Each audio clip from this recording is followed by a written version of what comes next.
Appropriations and Economic Development Director. Thanks for joining us this morning. We're going to give folks a few more minutes to jump on, and then we'll get started with today's conversation. Appreciate it. Throughout the call, you're welcome to put questions in the chat, and we'll do some question and answer at the end of the call.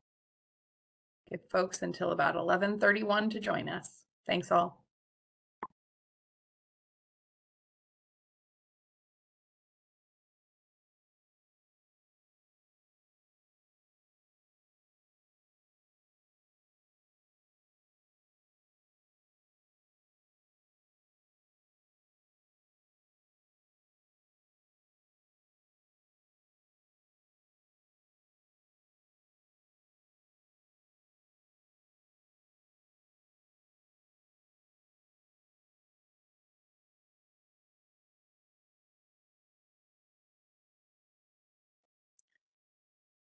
Thanks to the folks who just joined us. We'll plan to get started here in about a minute.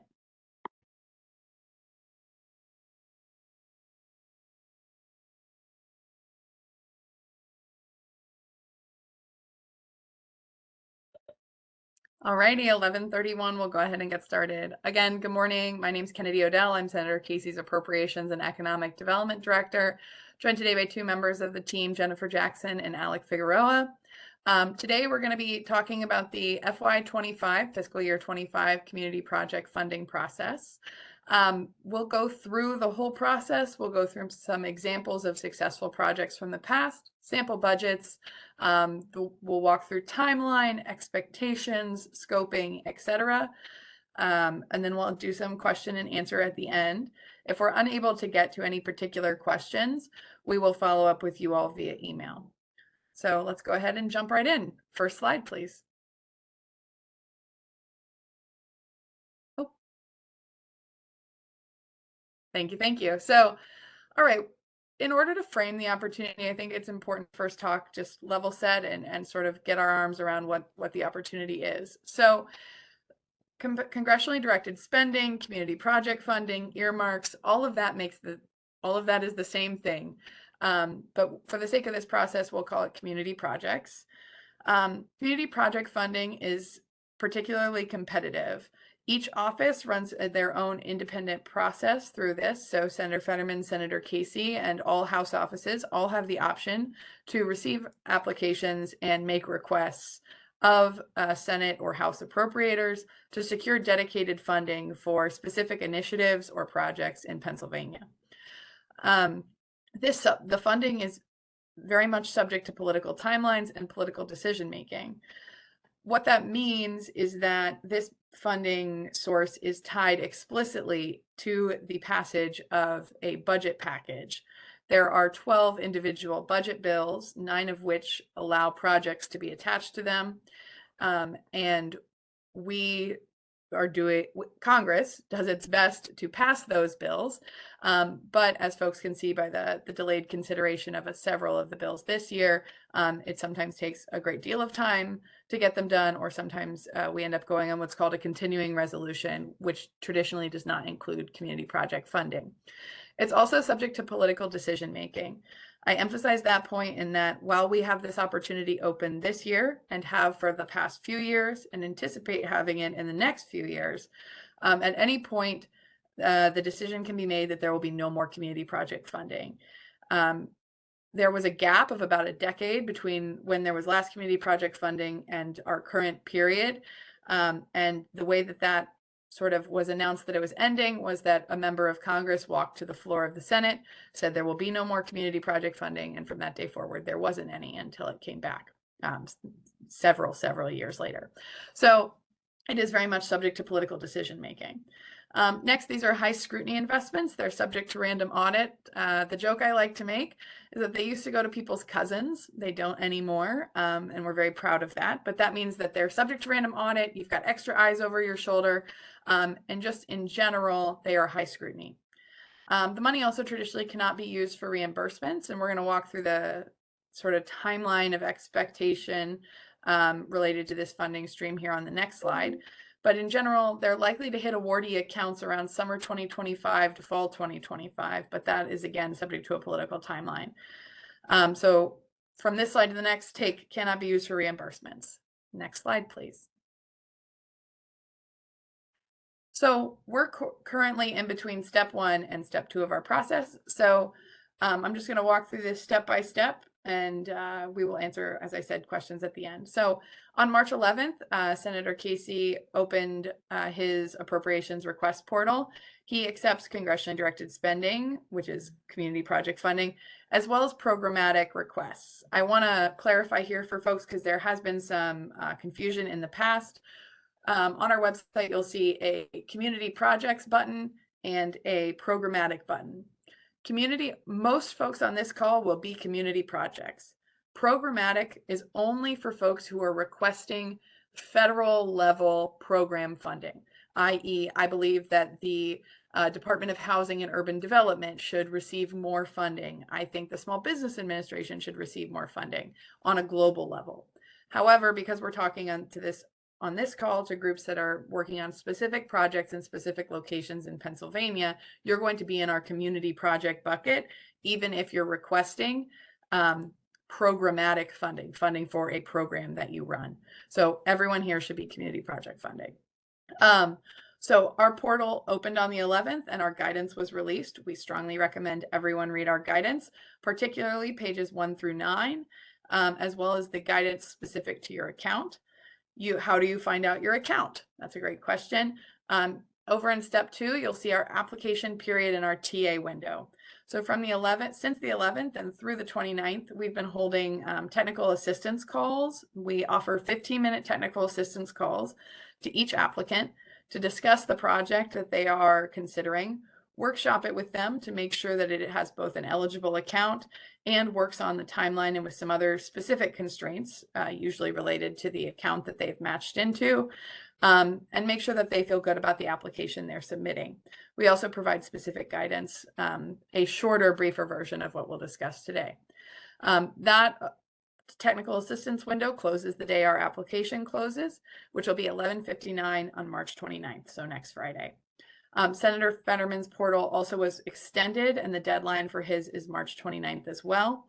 The House offices have a much more ad hoc process, and we suggest at this point reaching out to your House office directly to ask and request what their process is. Some people will just post a portal on their website. Other folks prefer to have conversations with on the House side with potential applicants, but it varies from office to office. So as shorthand, we recommend folks just reach out directly to their respective House offices. On that note, the Senator Fetterman and Senator Casey, both offices work closely with the House members to coordinate requests and consider that a point of pride as it allows all of us to work together to bring the best outcomes to Pennsylvania. Next, in spring and early, spring, early summer of 2024, the Casey office and Senator Casey enters his review period wherein he considers all of the projects that were submitted to him. He then makes requests directly from Senate appropriators. This period is usually when you understand if Senator Casey has asked for your project. Senator Casey will post a list of his requests about a month to 2 months, usually after the portal closes on March 29th. Then in the summer of 24, Senate appropriators will review all of the projects that have been submitted to them. And usually a month to 2 months after Senator Casey makes his request, the Senate appropriators will release draft text of their Senate appropriations bills. These include the projects that senators have successfully secured up to that point. However, that is not a guarantee of money. That's sort of like having the money set aside for you, but the money doesn't become real until the final budget is passed.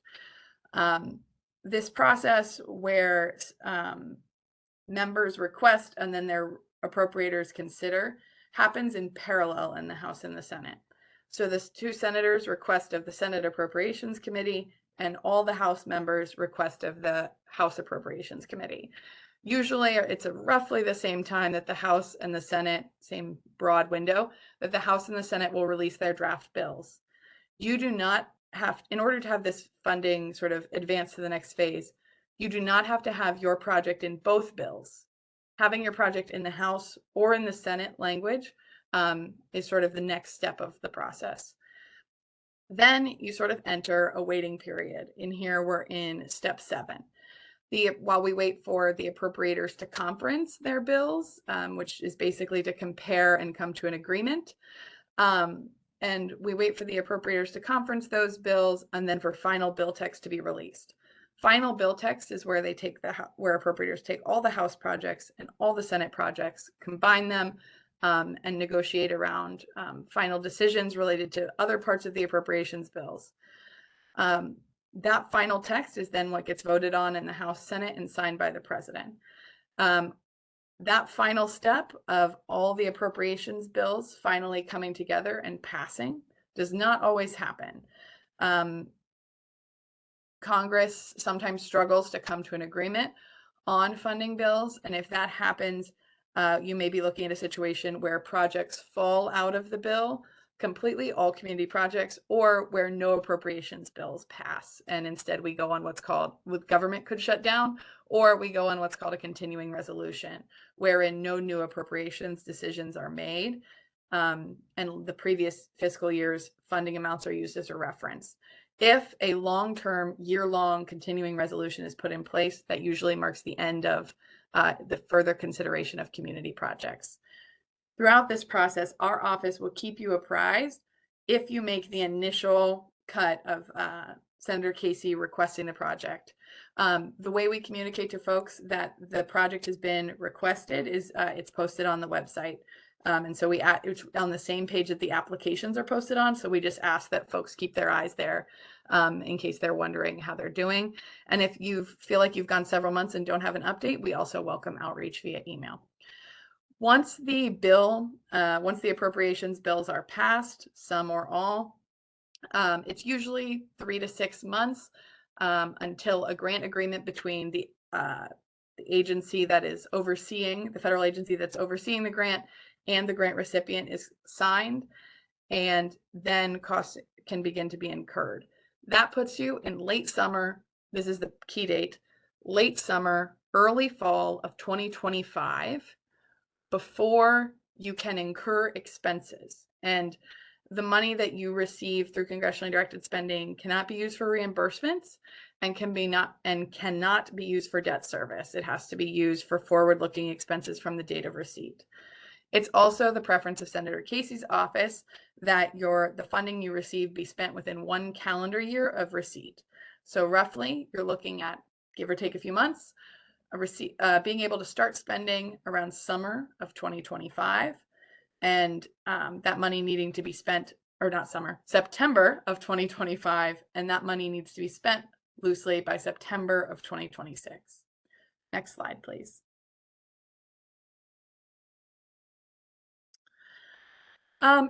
We think it's helpful to kind of scope these projects and talk about what we look for and what's competitive within Senator Casey's office. So traditionally, Senator Casey considers projects $2 million and down. This is Senator Casey's preference. It is not universal across the delegation. What we ask is that if you request more funding from a House member or from Senator Fetterman, you submit the exact same application to each office. That helps us because on the back end, we can assist each other if there are questions about applications, or so that when we're having conversations about who is requesting what, we're comparing apples to apples. So it's very important that you submit the same request. We say traditionally $2 million and down because if you're scoping your project from scratch, that's usually sort of the max that Senator Casey considers. And that's sort of where we'd advise you in a vacuum.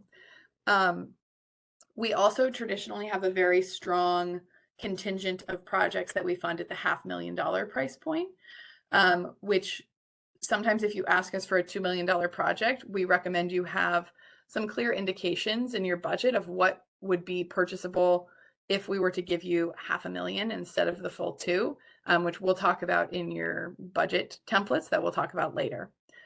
Next, it's important we see a discrete piece of a project. In general, we know that there are very expensive projects that are high priorities for folks. So we might see a $14 million affordable housing project that's requesting $2 million in assistance. rather than asking for $2 million towards that capital stack that may not be fully filled in, and this also goes for, say, a municipal building that costs $5 million, we usually like to see a discrete piece come to us, i.e., we are requesting $1 million to do blight remediation of the existing building on the site and site prep for the next phase. We don't like to just sort of see, we want $2 million towards our $14 million project. We need a discrete, specific slice of the work. The reason that is because, and this is for bricks and mortar projects in particular, the reason that is that there is some anxiety down here in Congress about a history of occasionally building highways to nowhere because a full capital stack wasn't built out. And there was money that went to a project before there was clear vision for it being executed. So we'd like to do one discrete piece that we know we can achieve within that timeline that I discussed, from September 2025 to September 2026. And we know, particularly for our affordable housing projects, that you may be waiting for a low-income housing tax credit allocation that could take several cycles. And so we want to respect that and still be able to contribute to those projects. And the discrete piece is how we do that. If you're coming in to request program funding through the community projects process, we would ask that you indicate some sustainability plan. Senator Casey tends to like to fund pilot programs or expansion programs rather than sort of general operation funds, pouring general operation funds into a general operating budget. And if you do ask for a pilot or expansion, you should allude to your sustainability plan, because we don't want to create a cliff where at the end of the funding, a bunch of people get fired. And so for many of our organizations, a lot of them say, if we could just get these startup costs covered, the long-term cost to run the program is significantly less. We feel we could absorb it. Others will say, this is really piloting a new concept, and we think if we can prove the impact, we can secure philanthropic support for future years of funding. But whatever your course forward is, if you're requesting funding for a program, you should have a sustainability plan. And it should also be clear that you understand that program is a one-year program, per the point about spending with one calendar year. And that there's no sense it needs to start prior to that receipt date of late summer, early fall. So for instance, if you tell us we absolutely need this money by March of next year, you're likely to be thrown out of consideration because your need is more emergent than our funds can address. So next, you have to have an eligible account. This is the long list of potential accounts on our guidance document beneath our general best practices, which are on page 1 through 9. We matchmake you with an eligible account in our meetings. I will flag that different offices may suggest different accounts. If a different office has suggested a different account than what Senator Casey's team recommends, we should just chat through it in a 15-minute technical assistance call or via email so we can figure out what the resolution would be for you. Some accounts have different match requirements or sort of impact the framing of your project. And so it is important that we have a conversation about what might be most competitive.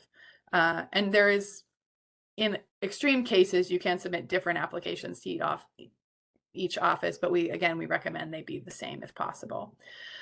Please read this year's guidance. If you want to be competitive and you're serious about the opportunity, that is one of the best ways to do so. Next, you can join the Stay Tuned list to receive opening updates. Well, this is sort of like updates generally as they become available. And you can and should schedule a 15-minute technical assistance call. One other piece I'll flag here is about previous recipients. If you received funds in FY24, you are unlikely to be competitive in our office in FY25 for that process. However, if you were in a fiscal year prior to FY24, you should feel free to apply to us. We will consider it. If you received funding between this is for a very small group of folks on this call, but if you've previously received community project funding from any office, House member, Senator Fetterman, or Senator Casey, from fiscal year 2022 through fiscal year 2024, You will be slightly less competitive than someone who has never received funding, but you will still be considered. If you were funded in and fiscal year 2024, this one that we're just finishing voting on in the month of March, you're just unlikely to be competitive. And so we sort of caveat that for folks up front. Okay, next slide, please. All right, so eligibility examples. We wanted to sort of run through some of our most common projects and the projects that we really struggle to fund. So affordable housing projects are eligible. Clean or drinking water projects are eligible. That account is modeled off of PennVest, except the caveat being you still have the 80-20 match rate, but we only do grants. We don't do loans. And if you're eligible for PennVest only for a loan, you may be eligible for a grant with us still. You should reach out. We can do job training programs, particularly equipment or curriculum development. We can do education programs, again, equipment or program delivery. We can do health clinic construction or equipment, construction of a community center, and equipment for law enforcement. This is not an exhaustive list, but it sort of gives you a flavor of how broad the buckets are. I generally tell people we have a broad range of things we can do, but each specific account has very tight parameters. So you can do things as varying widely, equipment for law enforcement all the way to affordable housing, but there are quirks. So some of the quirks I'd highlight just for to better emphasize the point. For job training programs, we can't do bricks and mortar construction, but we can do equipment and curriculum. For community centers, we can very clearly do community center or affordable housing construction, but any sort of affordability programs or pure like recreation programming tends to be difficult to fund. Also on our ineligible project list, parking lots. We generally can't do parking lots in most accounts. Municipal buildings, except in rural communities. This includes police facilities, fire facilities. We can really only consider those in rural communities. Most vehicles are difficult, but if you have a specific vehicle in mind, you should reach out for a conversation. Construction at education facilities is difficult, as I said, construction of warehouses or private business facilities, and construction of job training facilities. All right, next slide, please. All right, so we wanted to highlight a few of our most successful applications here just to give people some examples to work from. So the first one I want to talk about is the Delaware County Community Healthcare Worker Doula Pilot Program. The recipient here was Delaware County. They received just under $1 million. Perinatal Community Health Worker and Doula Pilot Program. The workforce development program that was designed to support better maternal health care outcomes. It was a really clear case where a county government saw a critical need and made in their community and made a corresponding request that for a workforce development program. So next slide, please. All right, next one. This is the Trade Institute of Pittsburgh Social Enterprise Program. This one is pending, hopefully to be done today or tomorrow, to be voted into law today or tomorrow. But the Trade Institute of Pittsburgh requested $450,000 for a social enterprise program that would provide time-limited paid work experience and vocational training to prepare graduates of their programs to enter the workforce and remain permanently employed. So we really like that on the workforce development side. Next slide, please. Next, I included this project because I think it's sort of the bricks and mortar basic infrastructure that folks don't always think of when they come to us, but this is a critical part of Senator Casey's work and a big priority for him. This is Ashland Area Municipal Authority requested $416,000 for their work to do a water line replacement. It was prone to leaks. It ran beneath an important road, and it was an important access point for water for local public schools. It was a great project and one that we see as a point of pride. Next slide, please. Next, up in Crawford County, the city of Meadville requested $268,000 to cover the startup costs of a crisis intervention and support staff position within the Meadville Police Department, to sort of work with police officers to connect community members to critical resources throughout the community. This was a programmatic request. It was the startup costs of this person, and it was another successful project. Next slide, please. Oh, a little bit of a duplicate. Next, there we go. Community College of Philadelphia came in to us for their life sciences initiative. They requested $750,000 to strengthen their educational programming in life sciences, particularly focused on expanding and diversifying the STEM workforce to meet the local needs of the region. This was a great project because, again, it looked at the needs unique to the region and said, this is critical. We need to be opening up these pipelines, and it was responsive. So that's one of the reasons it was.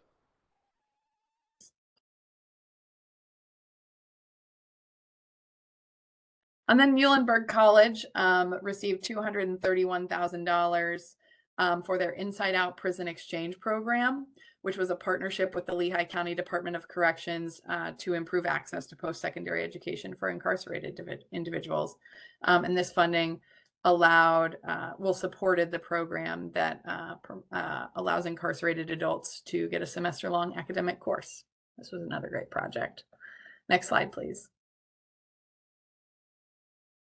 Okay, so now we're going to walk you through how to write a competitive budget.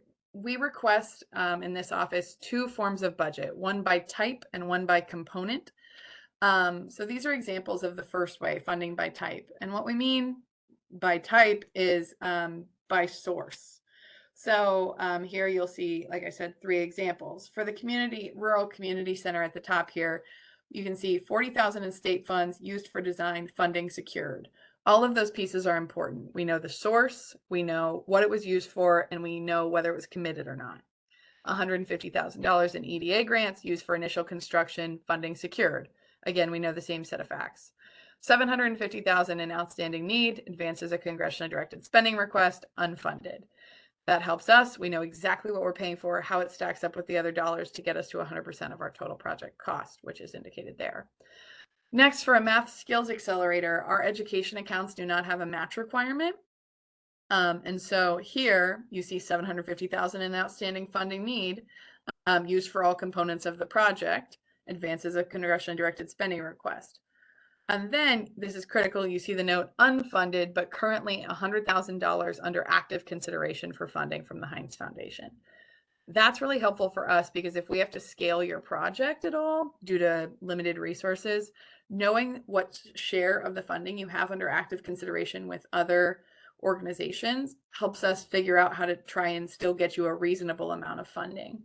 But you can see that 350 and the 350 below, you're saying we're requesting 100% of this from you, and that's eligible in that account. So this is our way to gut check that you understand what your match requirement is for your particular account. Next, for our water main replacement, those have 80-20 match requirements. You see here $400,000 in outstanding funding need used to fund all components, advances a congressionally directed spending request, unfunded, $100,000 in funding from the Borough of Havendale, provided as required match. There's that emphasis there, funding secured. So that's budget by type. Next slide. The next way we ask for your funding is by component, which is sort of asking you to lump all of your line item costs that you're hoping to use the funding to pay for into 3 to 5 buckets to price them out and put them in priority order. So here you'll see on the Rural Community Center, $40,000 for building design. It is in some ways redundant to the other piece, but it gives us a different look. So $40,000 for building design, covered by state funds, no need for funding, included contractor fees. $400,000 for construction, partially covered by state funds and an EDA grant, remaining $250,000 unfunded is highest priority need here. So it looks like they funded some, or they have some money sitting aside here for construction. And they say remaining $250,000 unfunded is highest priority need for the project. Then you get some detail, includes stabilization and rehab, new doors and windows, demolition of first floor kitchen space.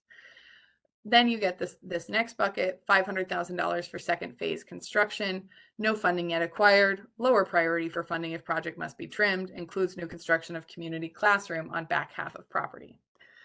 This level of detail is really helpful for us because we found out on a different project or a different account in previous years, very late in the game, that furniture was an ineligible use of funding for this particular thing. So don't generalize that, but in general, we struggle a little bit to find furniture, but if you'd like to put it in your budget, you're allowed to. But we heard you can't do furniture. People who had followed our budget template, we were very quickly able to go in, find the bucket that had furniture in it, throw it out, and advance the rest of the project. We often only have a period of several hours to make those adjustments, so a good budget helps keep your project alive. Then for the Math Skills Accelerator, you see a slightly different version of this for a programmatic funding request, $150,000 for curriculum and training, unfunded, highest priority need, curriculum development and staff training for supplemental math instruction. $200,000 for supplies and equipment, unfunded, second priority. Supplies and equipment for designated Math Accelerator facilities include 10 smartboards, one classroom set of textbooks, and other classroom equipment, including desks and whiteboards.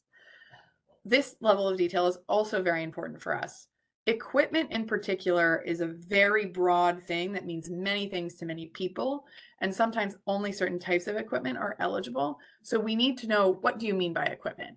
If there was no detail beyond $200,000 for supplies and equipment, we would struggle to potentially know what is actually in there. And if we in general have to guess at what's in your project or it's unclear to us, that's really difficult because it tends to knock you out of being competitive. Next slide, please. So in order to put your best foot forward, we have several sort of pieces here that we're gonna, and I'll do all the ones on the slide, and then I'll also kind of talk to a few odds and ends. So letters of community support, we strongly recommend. Quality is more important than quantity, and we do look for a diversity of voices. So for example, local electeds are great, but folks get very hooked on local electeds. We'd love to hear from partner nonprofits, from other city governments that you might be sharing a facility with, or industry partners as applicable, or even, and these are particularly compelling, program participants as appropriate given your area, because sometimes those folks are the best voice for the project. We are not picky about who they're addressed to. Members of Congress is fine. If you have letters of support that were for the same scope of work to another opportunity, those are also fine. We want to reduce the work on applicants as much as possible and instead emphasize spending more time on the content of the application rather than the letters of support. All letters of support should be attached to the application directly. If you send a letter of support after the 29th, it is, we will, accept it, but it is often difficult to match to the correct application. So we really ask that folks send us their letters of support as an attachment to their application, which you can do on our platform. Next, the more specific you can be about impact, the better. This feels like a sort of a duh thing to say, but some folks know their mission and their record so well that they forget to tell us. But tell us about your organization, why you're the best person to receive funding to do this work, and why the work is so important in your community where you're operating specifically. So if you're providing education, K through 12 math and STEM education support, tell us about why that's so critical there. Are there bad test scores that indicate a particular need for that program? Do you know of a certain population that you're working with that's high needs, etc.? Next, write a very strong project summary. Project summary is the field that asks for 1 to 2 sentence description of your project. Sometimes people get too technical. That tends to happen with our water projects. And other times folks just sort of blitz past this and don't give it much attention. They think, you'll read my whole application. What does the 1 to 2 sentence summary really matter? Our office will read your whole application, but it is a quirk of the process. At the very end of this, some people will only read project summary, some of our appropriators. So it is very important that that project summary be high quality, and that we know exactly where we are, what we're doing, and why it's important in clear terms. which may require some decoding from more technical descriptions. Next, make it clear you understand the potential funding timeline and uncertainty. I touched on this earlier, but if you say, when we get this money in January of 2025, that to us means that you don't understand the timeline and that your project is likely not viable. Not making it clear, if it is unclear that you understand the funding timeline, your project is likely to get thrown out. Next, apply to all potential offices. Again, your House member, Senator Fetterman, and Senator Casey. House offices struggle to fund projects that are workforce development programming, education programming, and health equipment and programming. But we recommend you reach out to them anyway, just to make sure if you'd like to. Senator Fetterman and Senator Casey do have access to the accounts that can do that work, but you should plan to apply to all all potential offices as relevant. Next, we have a question about scalability. Can your project be scaled down? Make sure you answer that honestly. We ask that because we want to give you a sensible amount of funding, but we often have to scale projects. So if you're asking us for $1 million, but a key part of the work you need is $200,000, and if you could just get $200,000, you feel like that would be worth it, indicate that in the question that asks, what's the minimum amount that you'd be willing to receive? Next, there are potentially different timing of application windows. I saw someone ask the question, how do I apply to each office? For the House offices, again, just reach out to their staffer.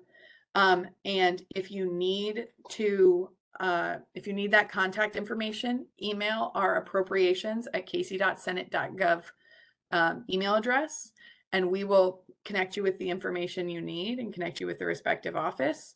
To apply to Senator Fetterman's application, you go to their website and you scroll down to appropriations, and then the only difference between our application is on our application, everyone on this call clicks community projects first. On theirs, and my colleague Jennifer just dropped it in the chat, on theirs, you click the category or bill that you're in first. So, and they have guidance provided to work on that. Again, read the guidance, ask questions if you need to, and schedule a 15-minute technical assistance calls. Those are going very quickly. So we recommend you reach out as soon as possible, and that you be open to, if it is critical and you feel you need it, that you be open to off-hour meetings, such as between 8 and 9, between 5:30 and 6:30, or we even have a call block this Saturday. So just reach out. We'd love to make sure that you have the information you need. Next slide, please. Okay. So I'm going to start going through some of the questions that were in the chat. Keep asking anything you have. I'll just start answering, and we'll just kind of roll through those from here. So the first question is, in the event the current or new administration decides to stop CDS project funding, does that impact this current round we're applying for, or only the future 2026 rounds? So the answer is, it depends. There's going to be two tracks. There's the negotiations for the FY25 bill. And at any point in those negotiations, the projects could fall out of the bill. A certain set of projects could fall out. So like say that the appropriators on our Labor, Health, Human Services, and Education subcommittee decided that they were not going to fund projects. All those projects would fall out, but other projects might advance. Another situation could be that there's an agreement that there are no more community project funding or community projects for all of FY25. That could fall out. There could also be a decision in the future that just says, after this year, we're not doing any more funding. In that case, it would just be for 26. If you have any questions as we advance, I would say we won't know anything for a little bit, so don't ask us probably before midsummer. But if by midsummer you're not sure where you're at, reach back out and we'll be able to tell you. Next question. Does it hurt your chance of receiving an appropriation if you do not submit through local House member? Our argument is that each person you apply to is like another grant opportunity. So if you are eligible for Senator Casey, Senator Fetterman, and the House offices, you should apply to all of us. It does not hurt. It hurts your chances to not apply to all of us. However, there are those accounts they don't have access to. So if that's the case, then you're fine. You're most competitive by just applying to us and Senator Fetterman. Are members of the House accepting community project applications now? Completely depends on the member. Completely depends on the member whether or not they are requesting funding. So there's that piece. Next, or whether they are requesting funding right now.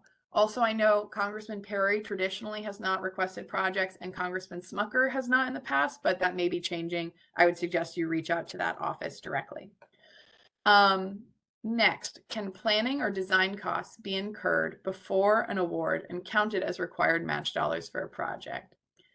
This is a case-by-case basis.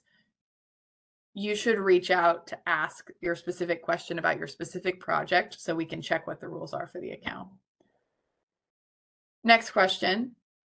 The budget breakdown template for Senator Casey is a bit different than what Senator Fetterman is asking for. Assuming we submit the same application, should those sections still be formatted differently? We coordinated on the guidance. The substance of what we are asking for should be the same, even if the format, bullets or not, or whatever it is a little different. If you have a specific difference you're wondering about, follow up. If they ask for a certain piece to be pulled out, for example. Next, for institutions with a federally negotiated indirect rate agreement, should we include our standard indirect cost rates in the project budget request? I think this is probably for a university. You should follow up and ask this question directly in the context of your project. Because I think the answer is it depends. Next question. For rural development project funding, what is the reported state non-metropolitan median income? If a rural community has a population of 5,000 or fewer, but meets or exceeds the state non-metropolitan median household income, is it ineligible for cost share? For all of our rural development projects, I see a question later about if you're submitting to the rural development account, should you consult with USDA first? That account is very technical, and we're likely going to have to workshop it back and forth with you. I believe we can consider you for funding if you don't meet that threshold, the median income threshold, but we should just chat, and you should try to, if possible, connect with USDA and PA, Rural Development, and have a conversation about the project. They don't need to sort of like stamp a green light on the project, but you should have a conversation with them because we run a version of their program. So knowing what their read of the project is helpful to us as we consider it, but we connect with them on the back end too. So if you don't have time or capacity, that's fine. Submit your project. But for the short-term answer, if you don't meet the median income requirements, just submit anyway. Next, my organization was approved by the PA State Secretary of State as a single-member LLC, 100% devoted to public benefit. However, our application to the IRS is pending. Can we submit a request for an earmark? You traditionally have to have nonprofit status to apply to us. So it may not be the best time right now. If we are submitting under the US, we already did that one. Next, are construction projects of nonprofit education centers eligible, i.e. nonprofit nature center education exhibits building? So we can sometimes do these as community centers under our community, under our HUD Economic Development Initiatives account, but they have to be in an area, a geography with a 50% or higher low median income share. And you can check that map in our guidance. I will say that in general, exhibits are very hard to fund. I may even put them with parking lots next year, unless it is like a true educational piece of equipment that's used in the course of educational programming, like a curriculum. But exhibits are very difficult. Next question. If we have building design funded through philanthropic fundraising, may we include that as a part of the project and move ahead with private funds? Or must we hold on design development until CDS is awarded? The only thing you have to hold on until CDS is awarded is traditionally the scope of work that the CDS addresses. This is cleanest cut for programmatic funding, where if you're developing a curriculum and then you just need the equipment to implement the curriculum, you could develop the curriculum and then wait. If you're doing a construction project, I would recommend you give us a phase, because wage requirements and other Buy America pieces, those things could apply to that phase, or whatever sort of scope of work it is that funding is included in. So I would that's sort of how I would answer that question. Can you speak more to furniture being difficult to fund? Is it worth including?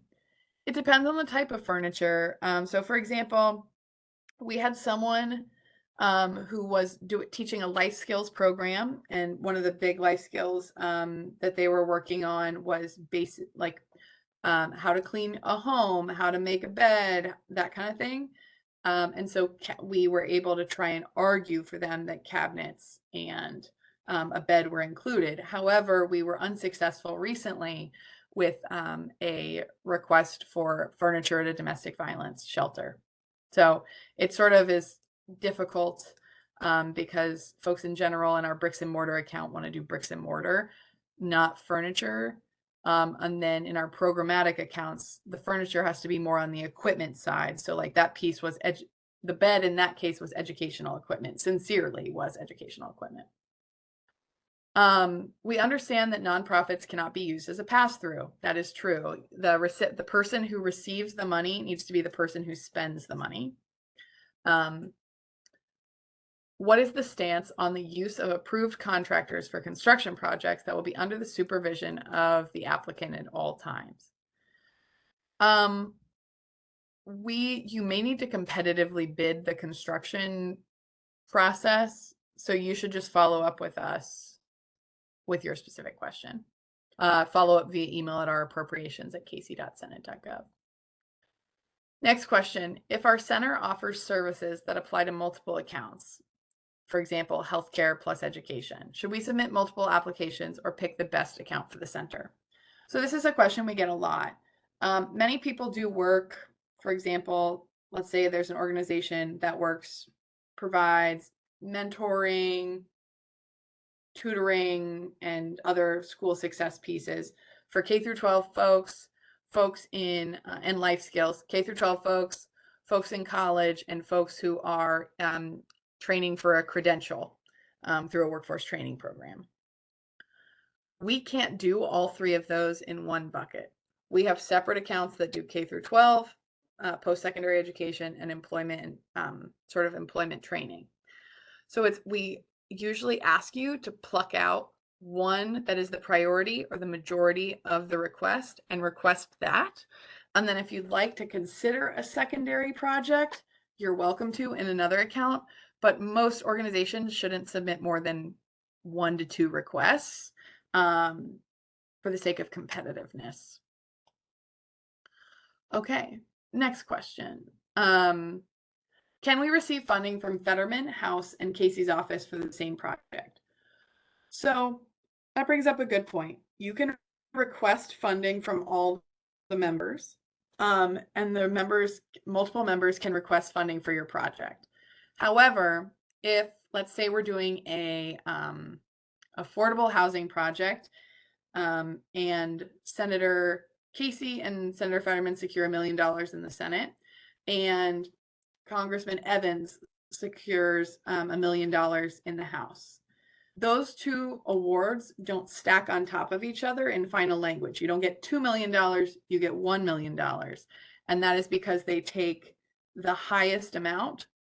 So I gave you ones that are both $1 million, but like, let's say that Senator Casey and Senator Fetterman got 800,000 and Congressman Evans got $1 million.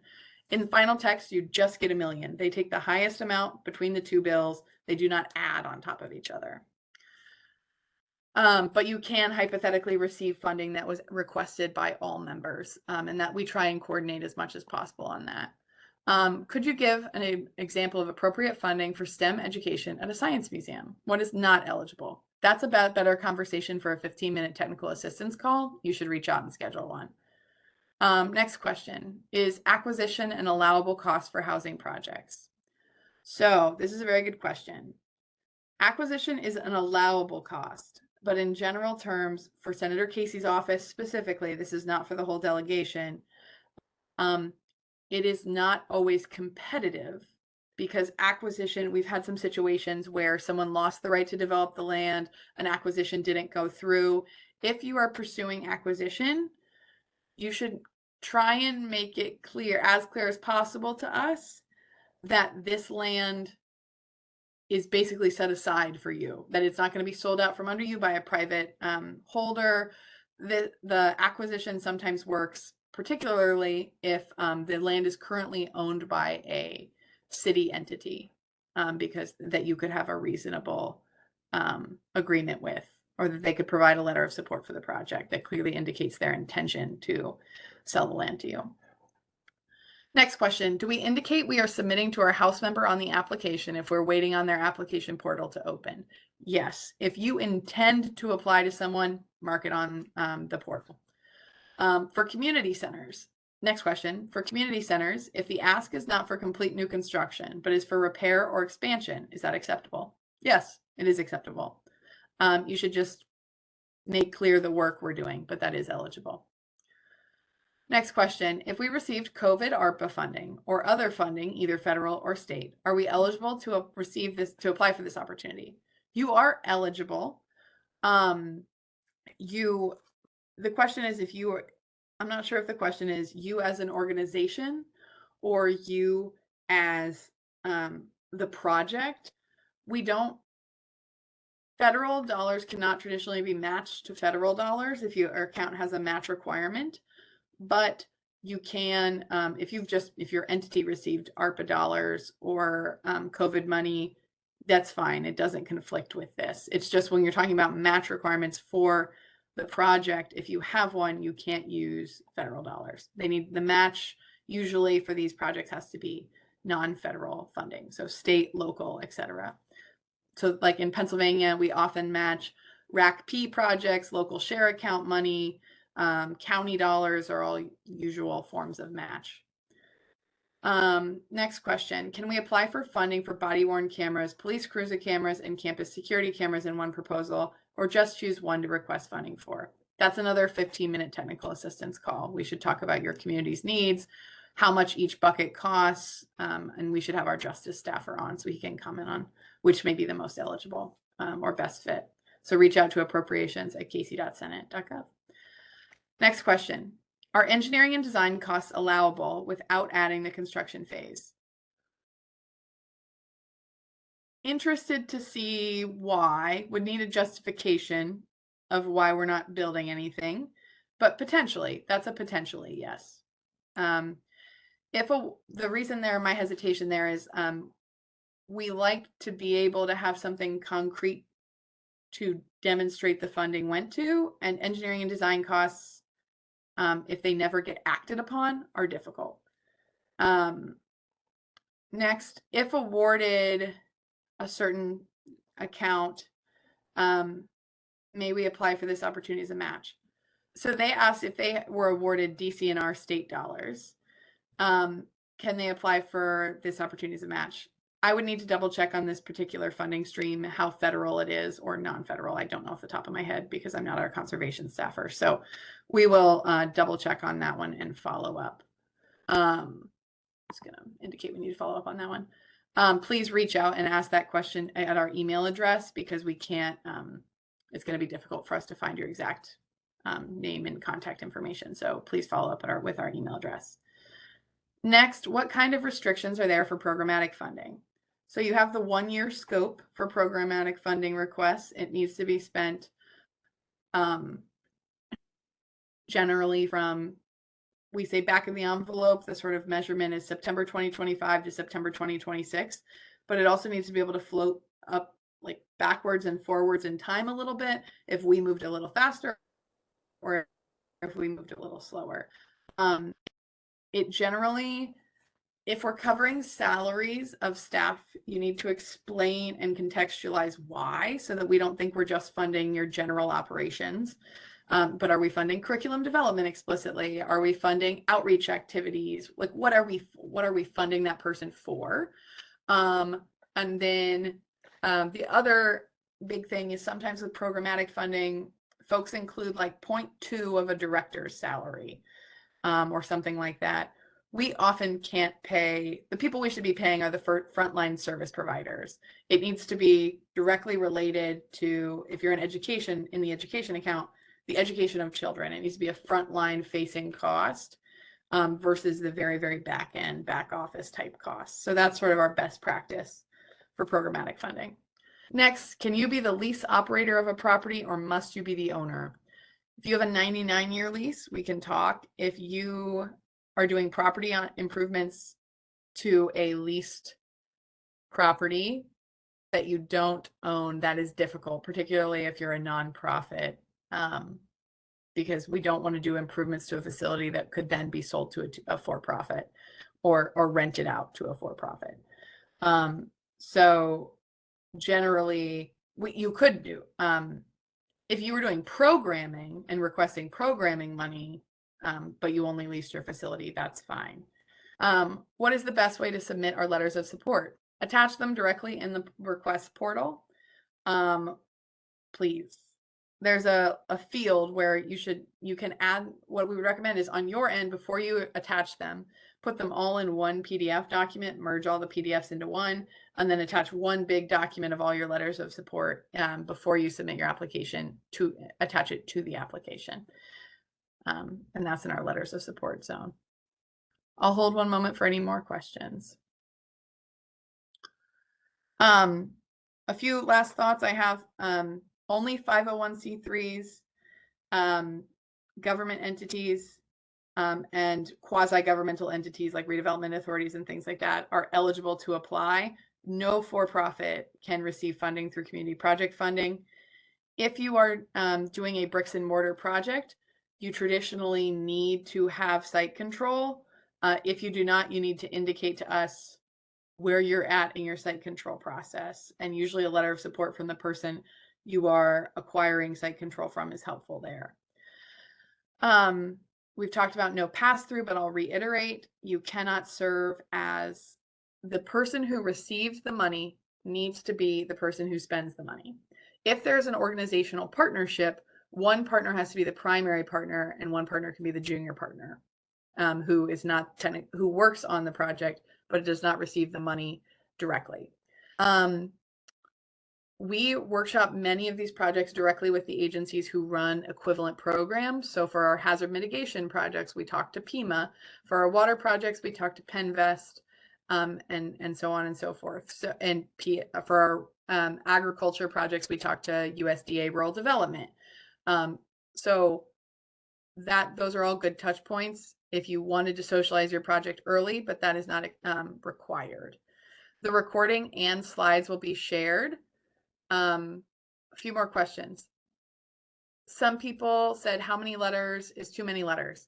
I generally say we're probably not going to read 40 letters.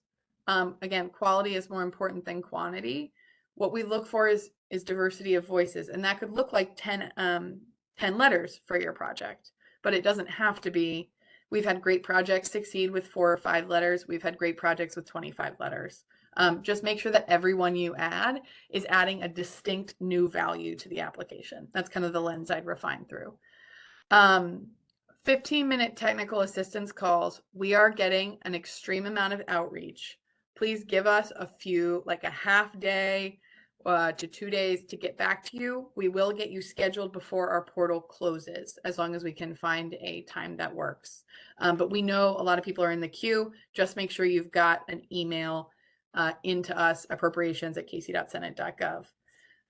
Remember to send the same projects to all offices. And we're gonna, again, send around the guidance here. Someone said, will we provide an organization with a second technical assistance meeting? We're not able to accommodate that because of the demand for our technical assistance meetings, but we would be willing to answer follow-up questions via email. Okay, thank you all so much for attending. We really appreciate it, and you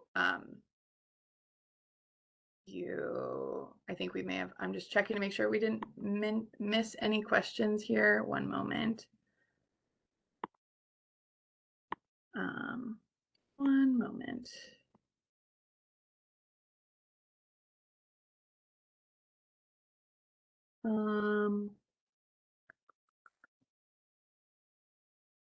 Okay, if you have any questions we didn't get to, it was quite lively in this chat. Please reach out to us again, appropriations@casey.senate.gov, and we will get those answered for you. And we will be sharing these slides. Thank you so much. Bye, all.